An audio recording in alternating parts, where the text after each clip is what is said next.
21শে জুলাইয়ের সমাবেশে তৃণমূল কর্মীদের যাওয়া আটকাতে এবার তৎপর বিজেপি। হুঁশিয়ারি দিলেন বিজেপির হুগলি সাংগঠনিক জেলার সম্পাদক সুরেশ সাউ। কেন্দ্র সরকারের জমি দখল হয়ে যাওয়ার অভিযোগ তুলে হুঁশিয়ারি দিলেন তিনি। সমাবেশে যাওয়া আটকাতে বিজেপি কর্মীরা বাড়ি ঘেরাও করবেন বলেও দাবি তার। বাধা দিয়ে দেখুক, পাল্টা চ্যালেঞ্জ করছেন তৃণমূল বিধায়ক অসিত মজুমদার।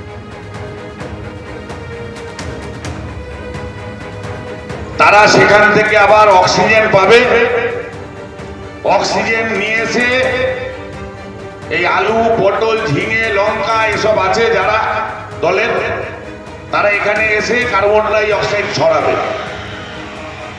সুতরাং বিজেপি বিরোধী দলনেতা আর আমাদের রাজ্য সভাপতি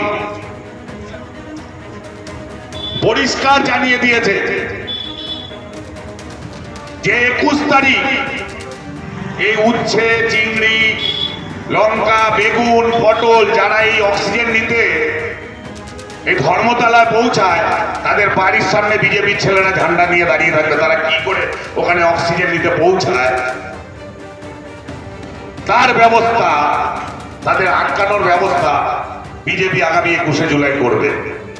সুতরাং যে ধরনের কার্যকলাপ আপনারা করছেন, এই কার্যকলাপ থেকে বিরত থেকে স্বাভাবিক জীবনে আপনারা ফিরে আসুন। সুকান্ত মজুমদার রাজ্য বিজেপির সভাপতি, সে নাকি বলেছে 21শে জুলাই তৃণমূল কংগ্রেসের কর্মীরা যারা ধর্মতলায় যাবে তাদের বাড়ির সামনে নাকি অবরোধ তৈরি করবে।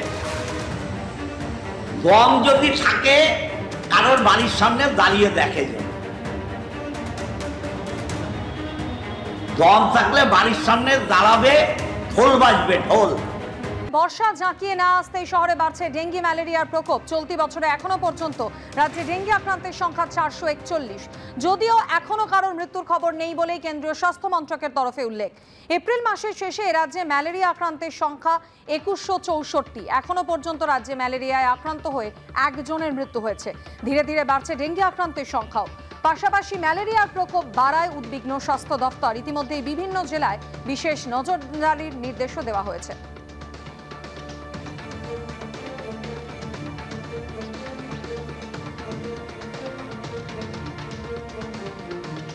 ম্যালেরিয়া বেশি, ম্যালেরিয়া মানুষের অসুস্থতা তুলনামূলকভাবে বেশি বোধ করেন।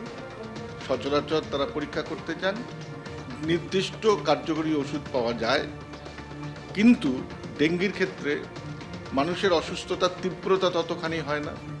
অনেক ডেঙ্গু আক্রান্ত মানুষ অলমোস্ট স্বাভাবিক জীবনযাপন করেন, অনেকে পরীক্ষা করান না, আবার পরীক্ষা করলেও তার রিপোর্ট করেন না।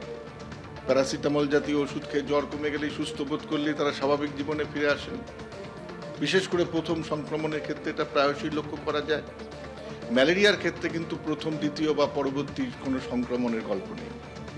তাই ম্যালেরিয়ার মানুষ চিকিৎসালয়ে যাবেন, রোগ নির্ণয় করার চেষ্টা করবেন এবং প্রয়োজনীয় কার্যকরী ওষুধ খান।